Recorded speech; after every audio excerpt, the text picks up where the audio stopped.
4월 12일 주일 밤 예배를 시작하도록 하겠습니다. 사도신경 하심으로 신앙 고백하시겠습니다.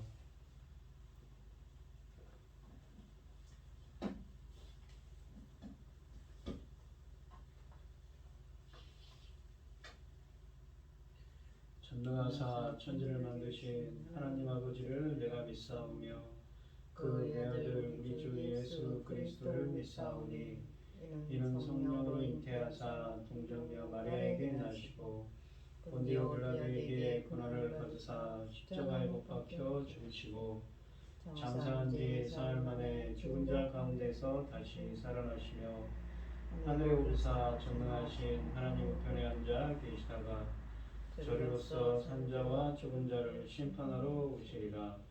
성령을 믿사오며 거룩한 공회와 성도가 서로 교통하는 것과 죄를 사하여 주시는 것과 몸이 다시 사는 것과 영원히 사는 것을 믿사옵나이다. 아멘. 찬송가 67장입니다. 찬송가 67장을 하시고 고영희 집사님 기도해 주시겠습니다. 영광의 왕께 다 경배하며 그 크신 사랑 늘 찬송하라. 예부터 영원히 참 방패시니 그 영광의 주를 다 찬송하라. 능력과 은혜 다 찬송하라. 그 옷은 햇빛 그 집은 궁창 그 노래 소리로 주노하시고 폭풍의 날개로 달려가신다. 저 아름답고 놀라운 일이 가득한 이 땅 다 주의 조화 그 힘찬 명령에 더 잡히나니 저 푸른 바다는 옷자락이라. 질그릇같이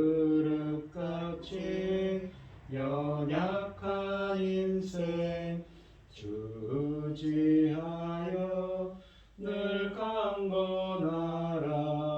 온 백성 지으신 만왕이시니 그 자비 영원히 변함없어라.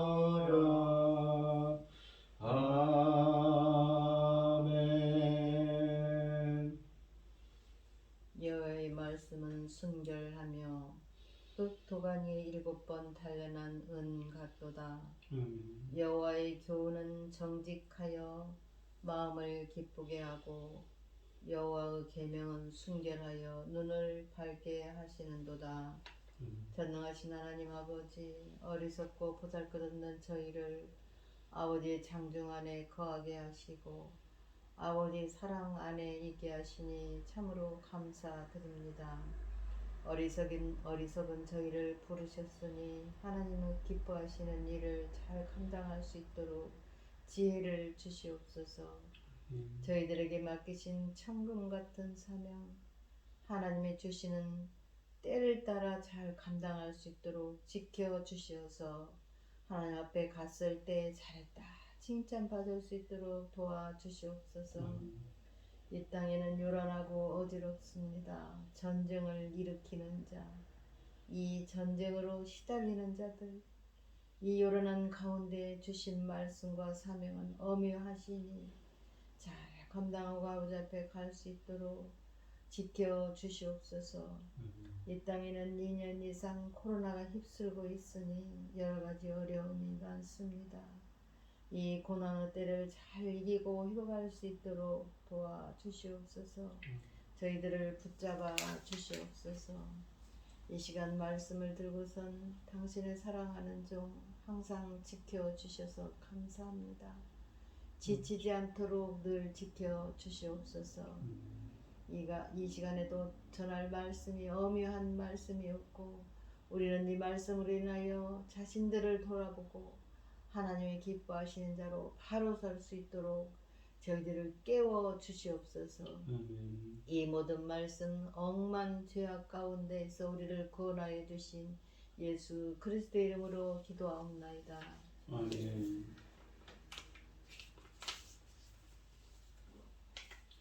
오늘 함께 하실 하나님의 말씀은 이 다니엘서 5장 22절로 31절 말씀입니다. 다니엘서 5장 22절로 31절 말씀입니다. 교독을 하도록 하겠습니다. 제가 먼저 읽겠습니다.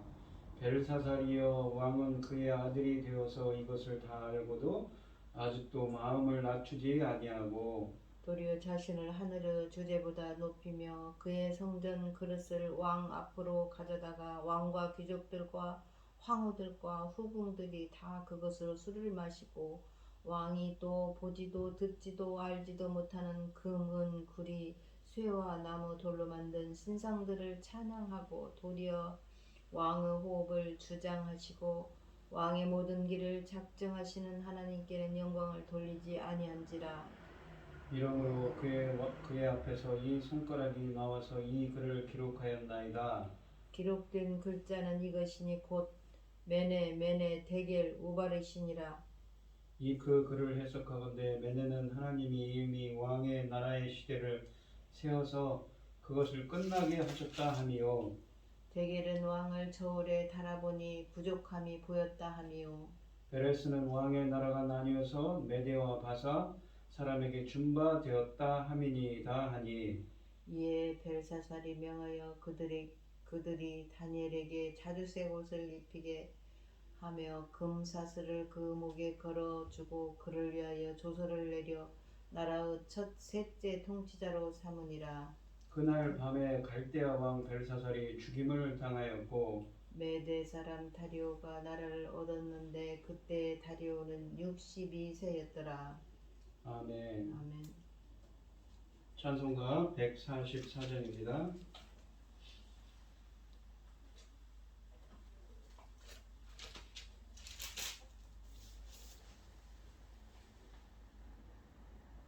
예수 나를 위하여 십자가를 질 때 세상 죄를 지시고 고쳐 당하셨네.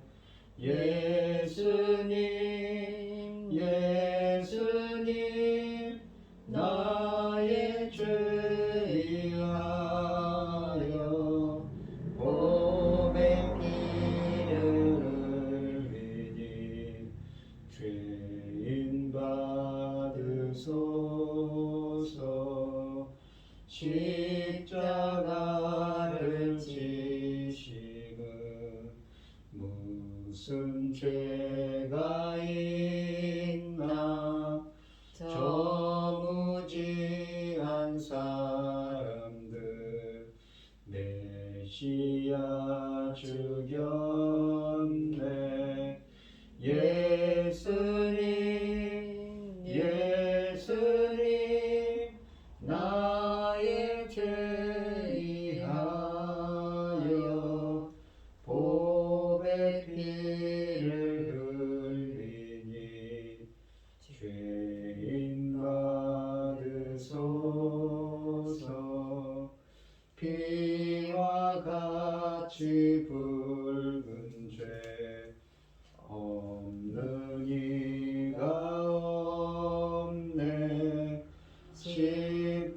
십자가의 공로로 눈과 같이 되네. 예수님 예수님 나의 죄 위하여 보배 피를 흘리니 죄인 받으소서.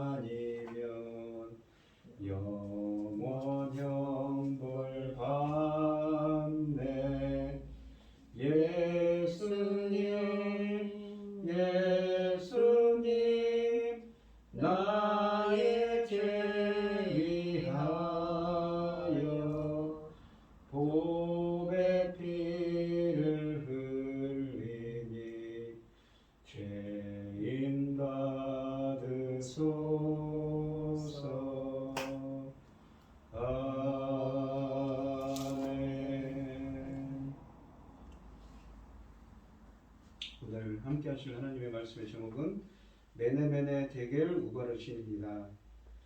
이 다니엘서 5장에는 벨살살 왕이 등장합니다. 이 역사적으로 보시면 느부갓네살 왕과 벨사살 왕 사이에는 여러 명의 왕이 있었습니다. 따라서 4장과 5장 사이에는 큰 시간 간격이 있습니다.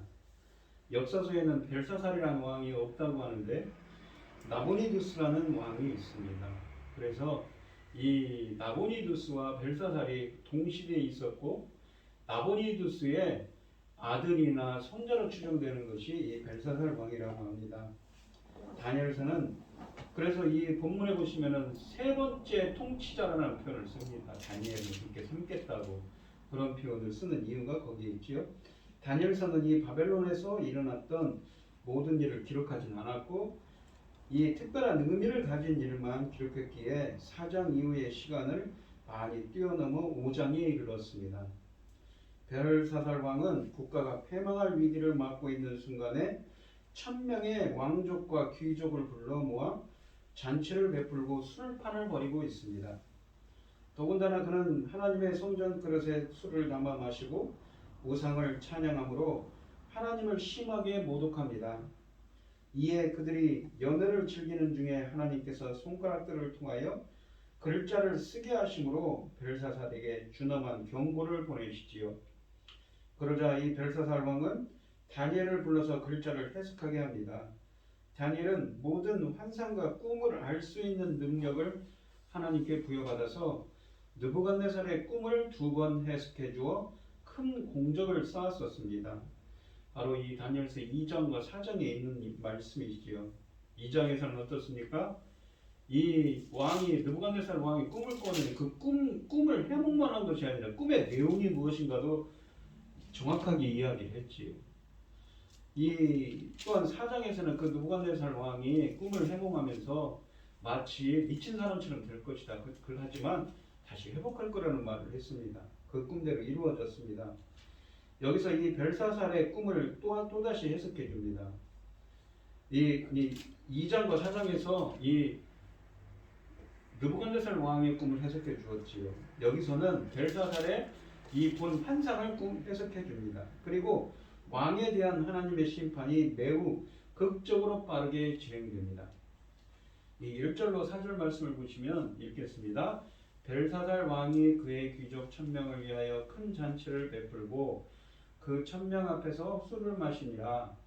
벨사살이 술을 마실 때 명하여 그의 부친 느부갓네살이 예루살렘 성전에서 탈취하여 온 금은 그릇을 가져오라고 명하였으니 이는 왕과 귀족들과 왕후들과 후궁들이 다 그곳으로 마시려 함이었더라.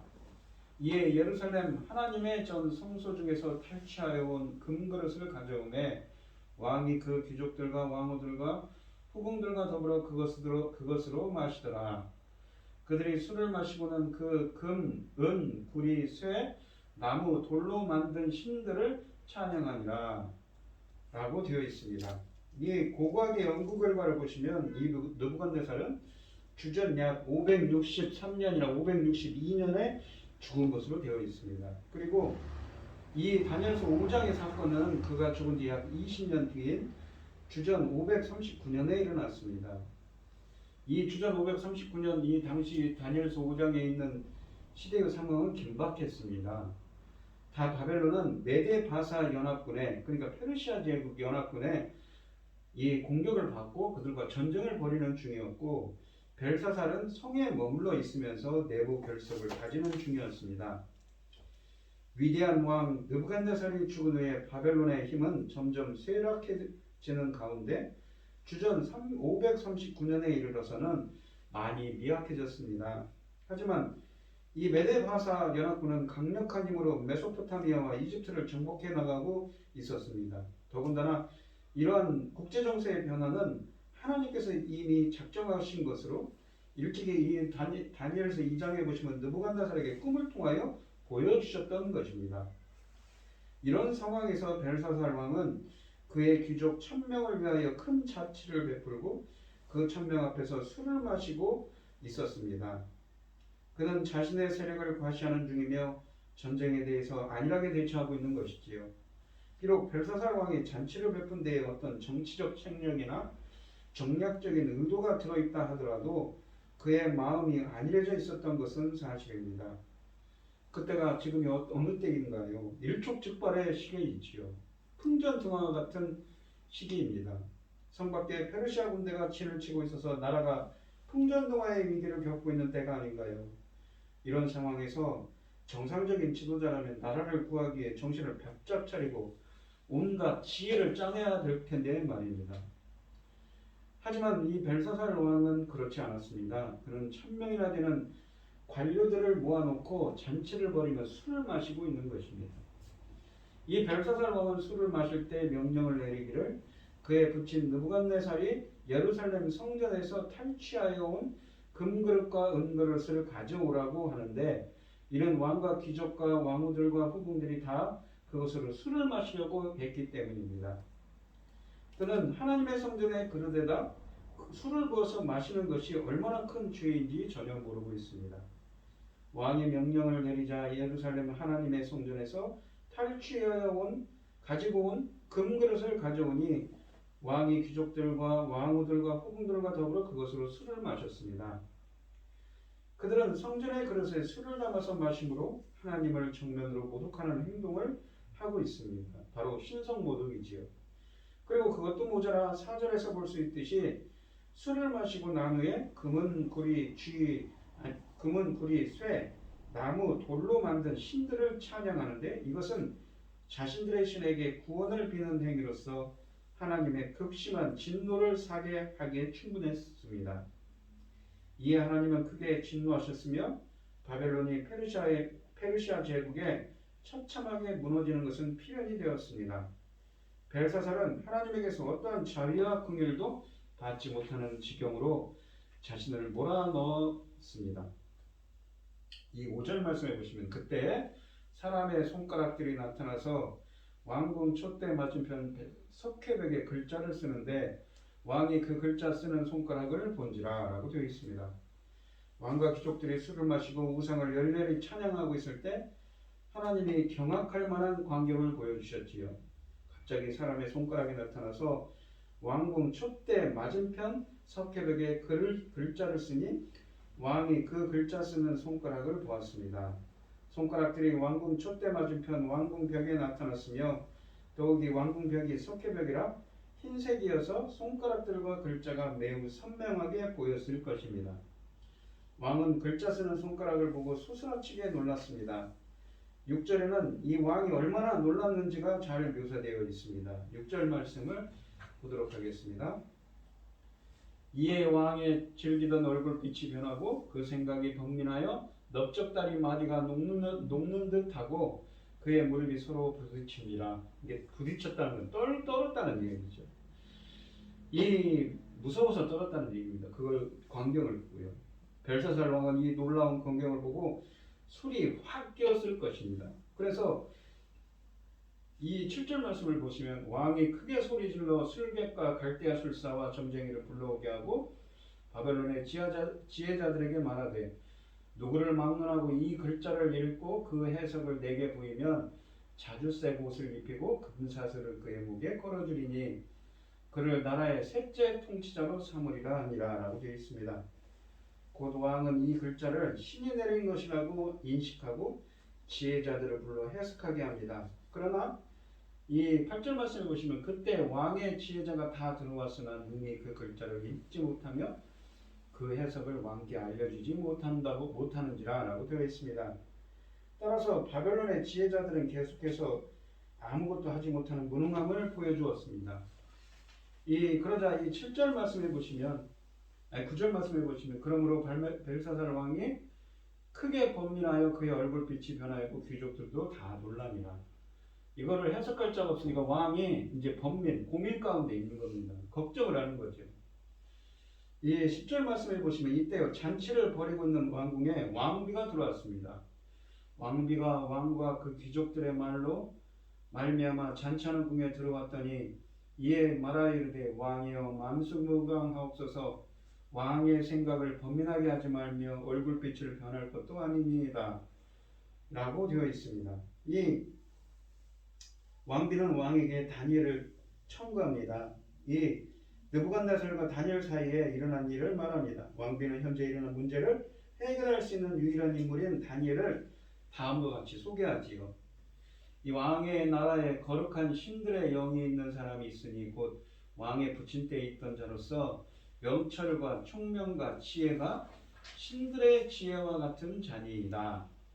왕의 부친 느부갓네살 왕이 그를 세워 박수와 술객과 갈대아 술사와 점쟁이 어른을 삼으셨으니 10절에 보시면 왕이 벨드사살이라 이름하는 이 다니엘은 마음이 민첩하고 지식과 총명이 있어 능히 꿈을 해석하며 은밀한 말을 밝히며 의문을 풀 수 있었나이다. 이제 다니엘을 부르소서 그리하시면 그가 그 해석을 알려드리리이다 하니라라고 되어 있습니다. 이 아마도 다니엘은 벨사살 시대에 잊혀진 것 같습니다. 그래서 상당수의 관료들이 다니엘을 몰랐던 것으로 보입니다. 어느덧 세월이 흘러서 느부갓네살이 죽은 지가 오래되었지요. 그리고 이미 다니엘의 나이는 그때 80대이었을 것입니다. 그렇기 때문에 다니엘을 기억하는 일들이 별로 없는 것은 당연할 수도 있습니다. 그런데 이 왕비는 여전히 그를 기억하고 있습니다. 다니엘은 굳건한 믿음을 가지고 있었고 큰 용기를 가지고 있었으며 탁월한 지혜와 지식을 가지고 있었습니다. 결국 나이가 들고 왕이 바뀌면서 잊힌 채 지내고 있던 다니엘은 다시금 바벨론 정치의 중심에 서게 됩니다. 이 벨사살 왕은 다니엘을 부르고 다니엘은 벨사살 왕의 부름을 받아 왕 앞에 나온다고 13절에 쓰여져 있습니다. 벨사살 왕은 다니엘에게 말하기를 네가 나의 부왕이 유다에서 사로잡아온 유다 자손 중에 그 다니엘이냐라고 묻습니다. 벨사살은 내가 네게 대하여 들은즉 내 안에는 신들의 영이 있으므로 네가 명철과 총명과 비상한 지혜가 있다 하도다라고 14절에 말합니다. 벨사살 왕은 여러 지혜자와 술객을 신 앞에 불러서 그들에게 이 글을 읽고 그 해석을 자신에게 알게 하라 하였으나 그들이 다 그 해석을 자신에게 보이지 못했다고 말합니다.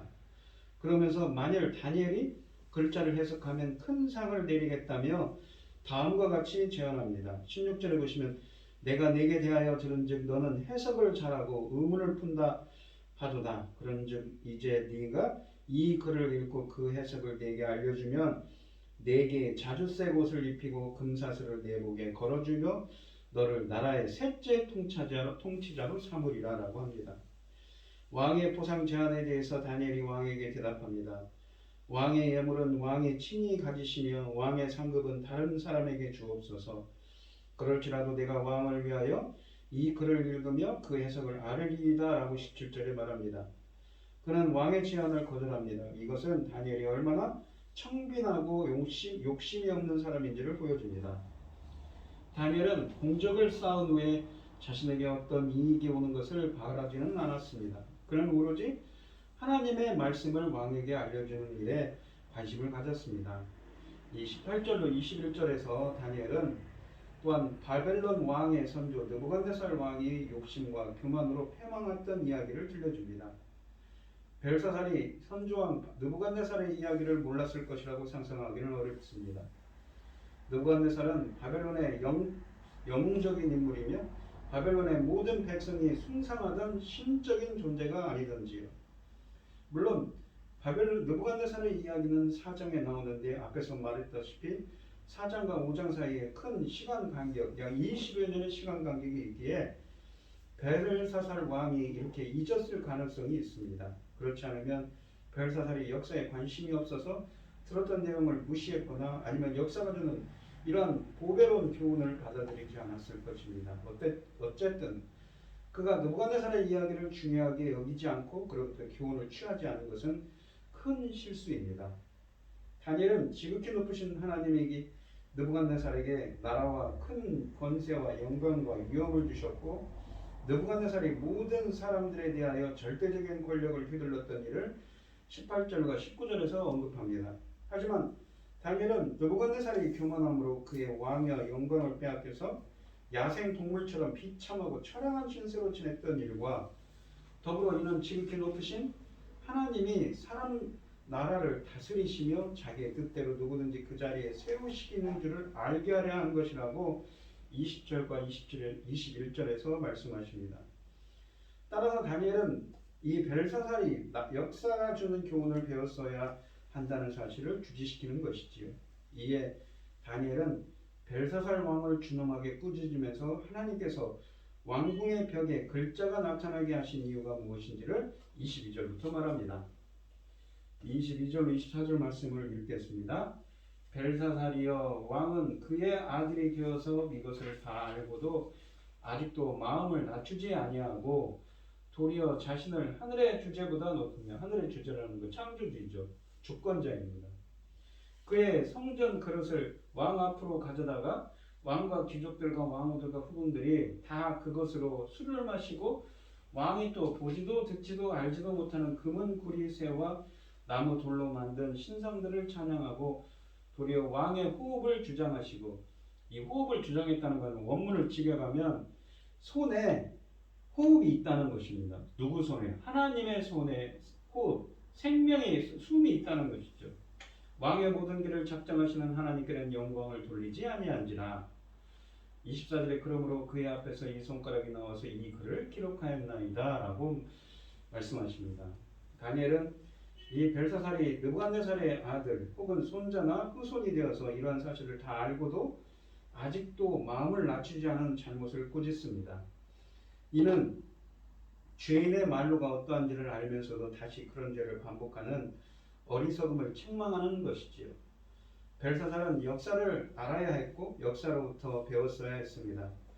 자신의 선조 느부갓네살이 무엇 때문에 하나님의 분노를 사서 비참한 처지에 봉착했으며 그때 그가 깨달은 것이 무엇이었는지를 배우고 기억하면서 자신은 결코 그런 어리석음을 반복하지 않겠다고 결심했어야 합니다. 하지만 벨사살은 아무런 교훈도 새기지 않았습니다. 필시 지도자가 역사를 알고 그로부터 교훈을 취하는 것은 너무나 중요한데 벨사살은 그런 면에서 덕목을 갖추지는 못했습니다. 다니엘이 특히 23절에서 벨사살이 지은 죄를 구체적으로 나열하는 것을 주목해야 합니다. 이것은 바벨론이 멸망할 수밖에 없는 명확한 이유가 되는데, 다니엘은 이 벨사살이 하나님의 성전 그릇을 가져다가 귀족들과 왕족들과 후궁들과 더불어 술을 마셨으며, 또한 보지도 듣지도 알지도 못하는 금, 은, 구리, 쇠와 나무, 돌로 만든 신상들을 찬양했고 그의 호흡을 주장하시고 그의 모든 길을 작정하시는 하나님께 영광을 돌리지 않으므로 하나님의 분노를 샀다고 책망합니다. 그리하여 하나님께서 손가락들을 보내셔서 글자를 쓰게 하심으로 벨사살에게 경고의 메시지를 보내셨다고 말을 하는 것이지요. 결국 벨사살은 자신이 가진 권력의 출처를 몰랐으며 자신에게 주어진 권력을 어떻게 선용해야 하는지도 몰랐습니다. 그리고 이는 필연적으로 하나님의 진노를 사는 일이었습니다. 이제 다니엘은 기록된 글자를 해석해 줍니다. 25절에 말씀해 보시면 기록된 글자는 이것이니 곧 메네메네 데겔 우바르시니라 라고 되어 있습니다. 이 문자적으로 보면 이 메네메네라는 말이 두 번 반복되는데, 이 세다, 이 숫자를 세다라는 말이 반복돼서 뜻을 강조합니다. 그러니까 이 자세히 세어봤다는 의미입니다.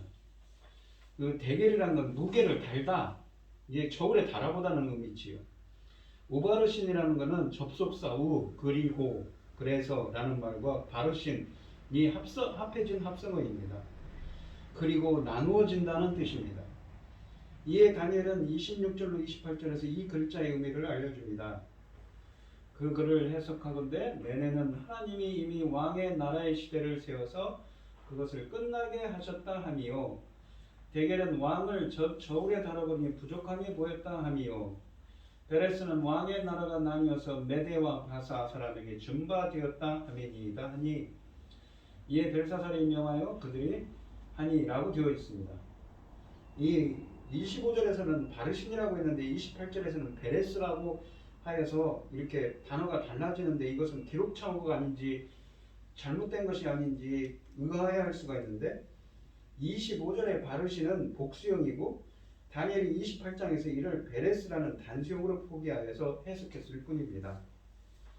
나눠졌다는 말이지요. 그러므로 이 왕궁의 벽에 나타난 것을 통해서 이 드러난 하나님의 메시지는 무엇인가요? 그것은 하나님이 벨사살의 날을 자세히 세어보았으며 벨사살의 삶의 무게를 달아보신 후에 부족함이 보여서 나라를 나누어 다른 나라 사람에게 주셨다는 의미입니다. 벨사살은 인간의 삶이 하나님에 의해서 평가받는다는 사실을 알았어야 했습니다. 하나님이 자신을 어떻게 바라보시며 자신에게 무엇을 요구하시는지를 깨달았어야 했습니다. 벨사살은 느부갓네살로부터 배운 것이 없었습니다. 벨사살은 하나님을 알고 있었지만 하나님을 두려워하지 않았으며 오히려 하나님을 망령되게 대하였습니다. 그래야 하나님은 이 글자를 통하여 그의 종말을 알려주신 것이지요.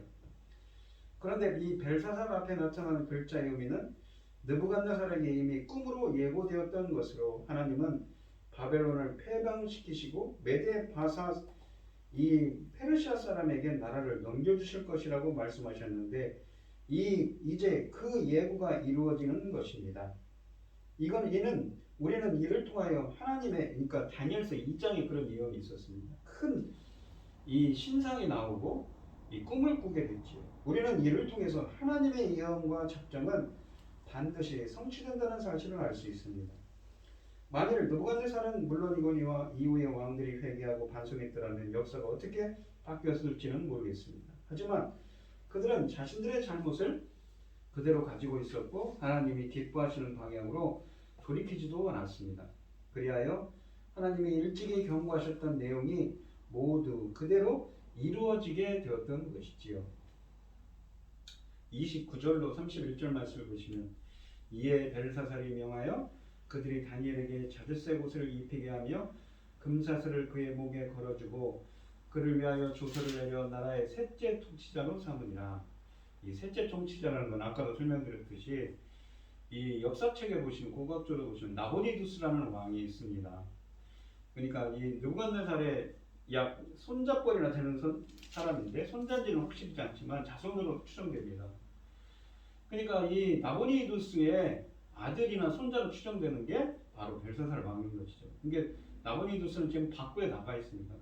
그리고 이 아들이나 손자가 되는 벨사살은 성에 앉아 있어 아버지는 나가서 싸우러 나갔는데 지금 이 소리 사람 싸우러 나갔는데 이 벨사살 왕은 술판을 벌이고 있는 것이지요. 셋째 통치자로 삼으니라. 그날 밤에 갈대아 왕 벨사살이 죽임을 당하였고 메대 사람 다리오가 나라를 얻었는데 그때 다리오는 62세였더라라고 되어 있습니다. 그날 밤이라는 건 언제입니까? 갈대아 왕 벨사살은 죽임을 당하는데 그날 밤이라는 건 큰 잔치가 베풀어지고 왕궁의 벽에 글자가 나타난 그날 밤을 의미합니다. 다니엘의 예언은 하룻밤도 채 안 돼 신속하게 성취되었던 것이지요. 즉 메데바사에 의해 바벨론이 멸망당한 것입니다. 이때가 주전 539년입니다. 이는 아울러 느부갓네살의 첫 번째 왕의 꿈에 나타난 신상의 가슴과 팔 부분에 해당되는 것의 성취입니다. 다니엘서 2장 32절에 있죠. 더 멀리는 이사야의 예언인 이사야서 47장 1절로 5절 말씀이 성취된 것이기도 합니다. 실로 역사의 주인이신 하나님의 계획에는 한치의 오차도 없는 성취만이 있을 뿐입니다. 고레스가 바벨론을 정복하고 메대를 병합하여 메대 바사 제국을 성립한 다음에 다리오를 바벨론의 군봉왕으로 임명하게 됩니다. 이 바벨론은 나라를 이룰 위기에 처해 있습니다. 하지만 나라를 지켜야 할 왕과 왕족들이 귀족들이 연회를 벌이면서 유흥과 환락을 즐기고 있습니다. 더욱이 왕은 귀족들과 왕후들과 후궁들과 더불어 예루살렘 성전에서 탈취하여 온 금그릇, 은그릇에 술을 부어 마시고 술판을 벌이고 있습니다. 또한 그들은 술을 마신 후에 금은, 구리, 쇠, 나무, 돌로 만든 신들을 찬양합니다. 이것은 거룩하신 하나님을 철저하게 능멸하고 모독하는 신성모독의 행동이지요. 그래서 이 요한계시록 18장 1절로 2절은 바벨론을 악의 상징으로 묘사합니다. 무너졌도다 무너졌도다 큰 성 바벨론이여 귀신의 처소와 더러운 영이 모이는 곳과 각종 더럽고 가증한 새들이 모이는 곳이 되었도다. 오늘 우리 시대에도 이러한 영적인 바벨론이 있지는 않은지요.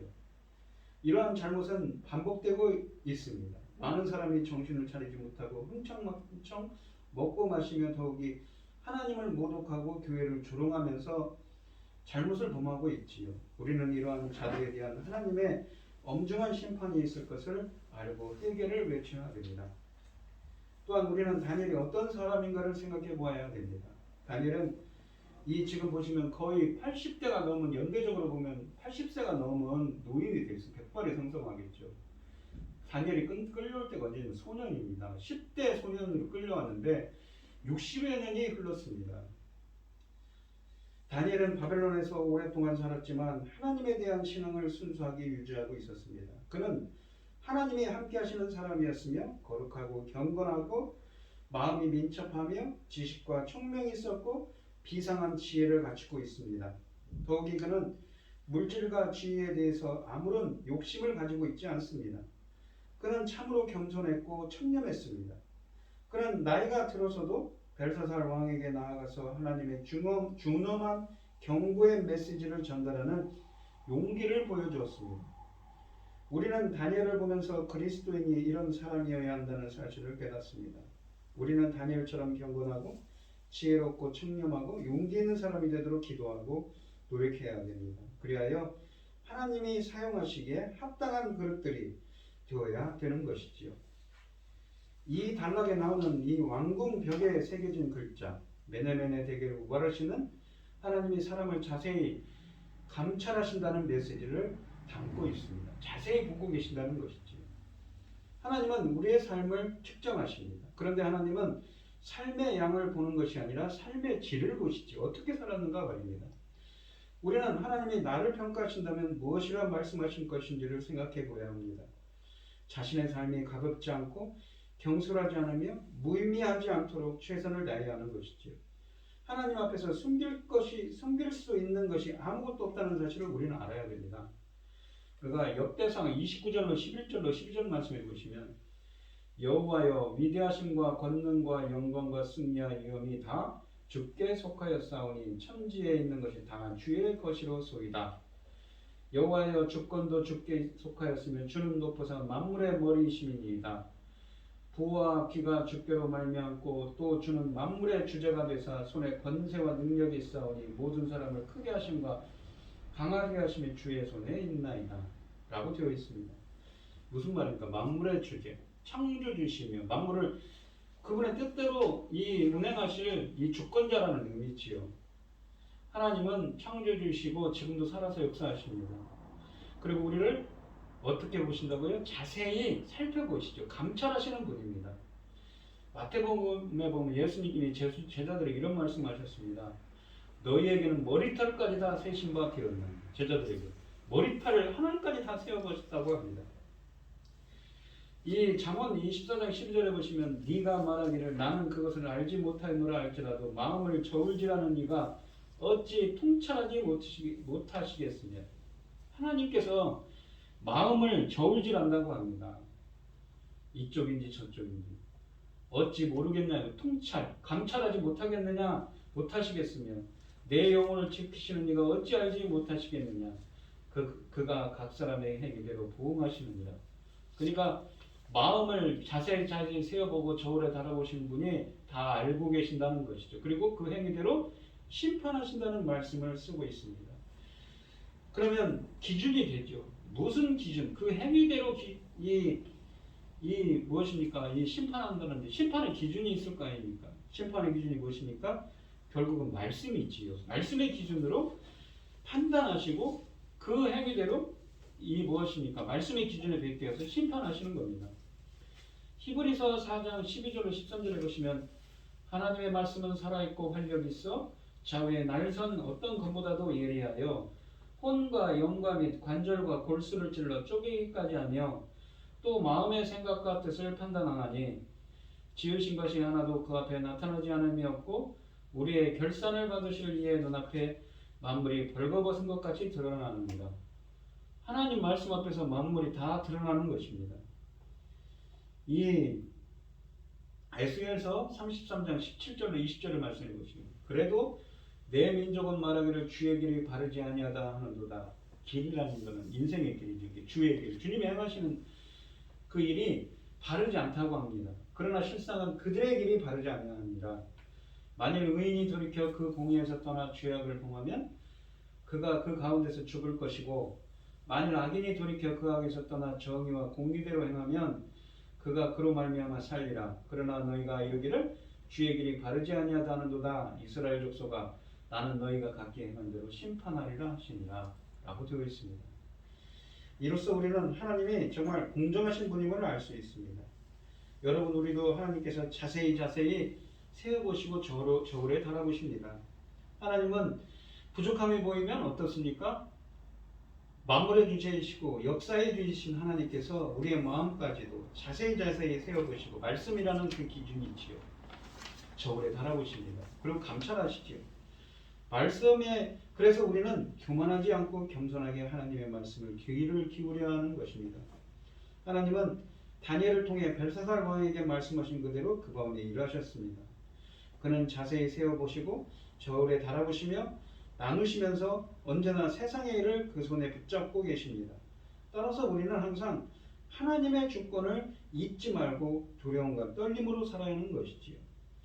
이 시간 겸손히 하나님의 은혜를 구하고 하나님의 인도하심을 구하는 우리 성도님들이 되시기를 축원드리겠습니다. 기도하겠습니다. 참 감사하신 하나님 아버지, 오늘 주신 하나님의 말씀에서 벨사살 왕이 나옵니다. 이 왕은 느부갓네살이라는 바벨론의 위대한 왕의 후에 있지만 하나님을 모르고 오히려 하나님을 모독하는 행위를 합니다. 성전에서, 예루살렘 성전에서 가져온 성전 기물들로 술판을 벌이고 하나님을 모독합니다. 그 교만을 보시고 하나님께서는 석회벽에 글자가 나타나서 손가락을 부르시고 글자를 나타내서 내가 너를 자세히 세어보고 저울에 달아보았는데 부족함이 보여서 네 나라를 다른 사람에게 줄 것이라고 심판의 말씀을 다니엘로 하여금 전하게 하시지요. 저희들이 삶은 어떤지요? 천지 만물을 지으시고 살아서 역사하시는 하나님은 저희들을 감찰하고 계시죠. 저희들이 어떤 일을 행하는지 다 보고 계시지요. 저희들도 자세히 세어보고 저울에 달아보시는 그 주님께서 저희들이 항상 그 말씀이라는 기준 앞에서 정말 하나님께 인정받는 삶, 하나님께 기뻐하시는 삶을 살 수 있도록 저희들을 붙들어 주시고, 저희들이 정말 그 하나님을 앞에서, 하나님의 말씀 앞에서 두려움과 떨림으로 하나님을 두려워하는 자들로서 하나님께 정직함으로 주님께 영광 돌릴 수 있는 우리 성도님들이 되게 하여 주시옵소서. 이 모든 말씀 거룩하신 예수 그리스도의 이름으로 기도드리옵나이다. 아멘. 찬송가 452장입니다. 내 모든 소원 기도의 제목 예수님 닮기 원함이라. 예수님 형상 나 입기 위해 세상의 보화 맡기잖네. 예수님 닮기 내가 원하네. 날 구원하신 예수님은 내 마음속에 지금 고도사 주님의 형상이시소서. 무한한 사랑 풍성한 긍휼 슬픈 자 위로하시는 주. 길 잃은 죄인 부르는 예수 그 형상 담게 하옵소서. 예수님 닮게 내가 원하네. 날 구원하신 예수님은 내 마음속에 지금 고도사 주님의 형상이시소서. 겸손한 예수 거룩한 주님 원수의 멸시 참으시사 우리를 위해 고난을 받은 구주를 예수님답게 내가 원하네. 날 원하신 예수님을 내 마음속에 지금 고도사 주님의 형상 인치소서. 축복 기도하심으로 오늘 예배를 마치도록 하겠습니다. 이제는 주 예수 그리스도의 은혜와 하나님의 극진하신 사랑과 성령의 교통하심이 항상 하나님의 주권을 잊지 않고 겸손하기를 소원하는 성도들 머리머리 위에 이제부터 영원히 함께 있을지어다. 아멘.